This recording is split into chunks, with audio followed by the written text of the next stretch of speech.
آگ کریٹ کے جنوبی حصے خاص طور پر ایراپیٹرا اور آس پاس کے دیہی علاقوں میں دوپہر میں لگی، جس کے نتیجے میں جنگلات، زرعی اراضی، مکانات اور ہوٹلز بری طرح متاثر ہوئے۔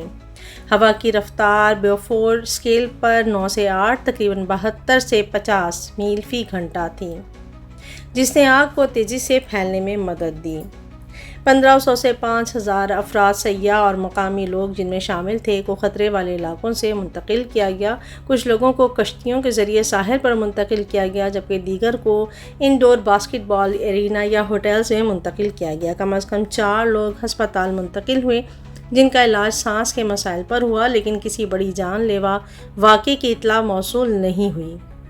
تقریباً 230 سے 270 فائر فائٹرز، ان میں یونانی اور بلغاریہ کی ٹیمیں شامل ہیں، 49 یا 50 انجن، 10 ہیلی کاپٹرز، ڈرونز اور بھاری مشینری کے ذریعے آگ بجھانے کی کوشش کی جا رہی ہے۔ اس کے علاوہ بیلاروس اور بلغاریہ سمیت ایتھوپی ممالک سے امدادی ٹیمیں مختص کی گئی ہیں، جیسا کہ ہلکی دیکی میں بھی تعاون جاری ہے۔